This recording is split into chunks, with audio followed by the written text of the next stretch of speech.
Tapi saya ingin tahu dulu soal peremajaan ini Pak Mas Des. Secara teknis perdanya sudah ada, tapi teknis bentuk peremajaan dari bus-bus Metro Mini, Kopaja ini akan bagaimana yang diatur oleh Dishub DKI Jakarta? Jadi memang sebagai bentuk pelaksanaan dari Perda 5 tahun 2014 tentang transportasi ya, yang mana di dalamnya antara mengatur mengenai batas masa pakai atau orang lebih sering terkenalnya batas usia kendaraan. Jadi memang kita di DKI Jakarta ini untuk usia angkutan umum dalam hal ini bus angkutan umum itu dibatasi maksimum 10 tahun.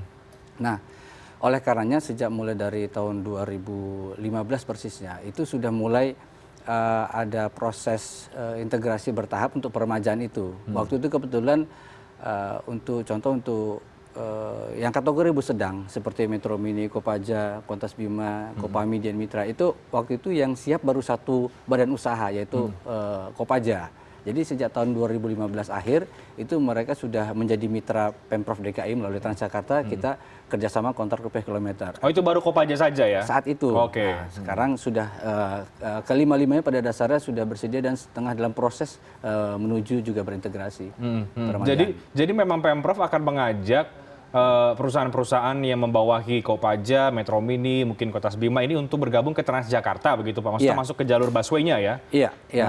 Kalau operasionalnya itu bisa masuk jalur Transjakarta, bisa juga dia mix. Ada kalanya ada segmen yang di luar jalur Transjakarta. Tapi intinya kita ingin mengajak memberdayakan semua operator existing, semua operator angkutan lama sebagai perintis angkutan umum di Jakarta sebelum ada Transjakarta seperti saat ini ya.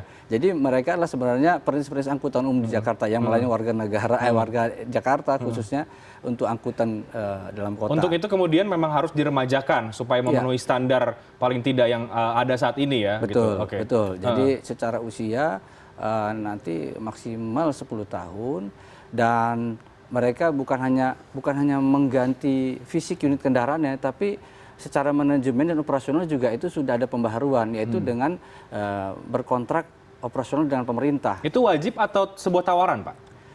Sebuah tawaran, tapi kalau mereka tidak sampai dengan batas waktu tertentu kan mereka tidak bisa tidak bersedia bergabung, mereka pasti akan tersingkir dengan sendirinya. Karena memang Transjakarta sudah mulai masuk jalurnya sudah mulai banyak begitu ya dengan kenyamanan, harga yang cukup relatif murah. Sekarang sudah kurang lebih 170 trayek dalam sistem layanan kita yang baru ini. Oke. Untuk angkutan umumnya sendiri ini Pak Mas Des untuk Metro Mininya, kendaraannya begitu ya, Kopajanya. Ini memang yang harus 10 tahun ya usianya ya?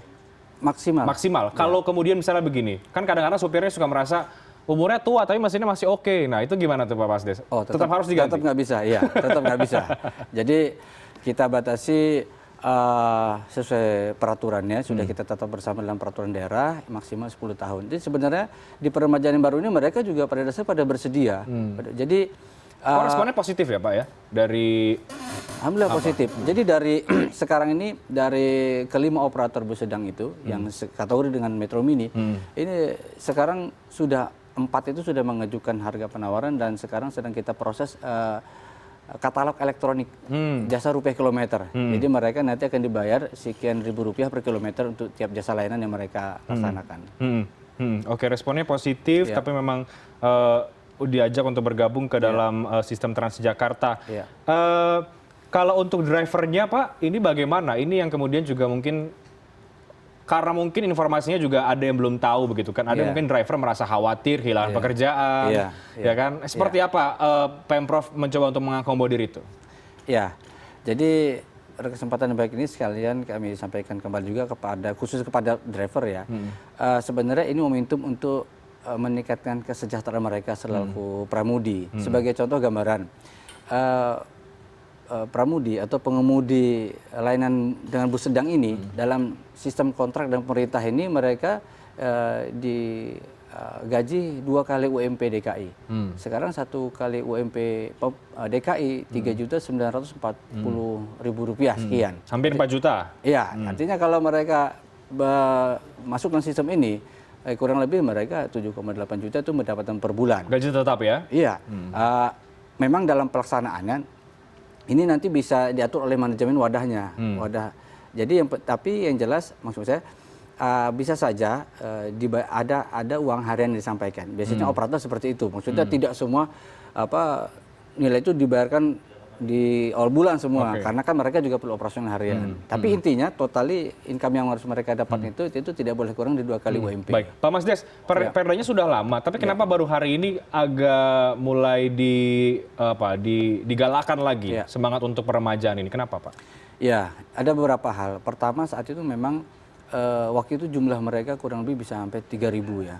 Semua operator nih, 3.000 armada. Kalau pada saat sedangkan kurang lebih 90% itu adalah usianya sudah tidak memenuhi, sudah di atas 10 tahun. Artinya kalau memang pada saat itu cut off langsung semua serentak, itu juga layanan di lapangan akan bingung, hilang. masyarakat nanti jangan-jangan nggak bisa pergi. Yang biasa naik, mana saya biasa naik 69 kok nggak ada biasanya. Jadi kedua, kapasitas produksi APM. Jadi unit kendaraannya kan diproduksi oleh APM, agen pegang merek. Ya, itu juga kapasitas produksi di pabrikan itu terbatas. Tidak bisa sekaligus langsung dalam sekian bulan atau satu mengganti langsung turun 3.000 armada, nggak bisa. Jadi bertahap. Jadi ada beberapa pertimbangan itu juga, oleh karena sekarang kita lakukan secara bertahap. Dan tahapan itu waktu itu kita toleransi 3 tahun dan kebetulan akhir tahun 2018 yang lalu sudah selesai. Jadi tahun ini sebenarnya tidak ada perpanjangan izin. Jadi kalau kita lihat di lapangan itu yang masih beredar itu pada dasarnya hanya sisa-sisa berapa bulan lagi mereka ini akan berakhir. Untuk menyaksikan video lengkapnya, klik link di bawah ini.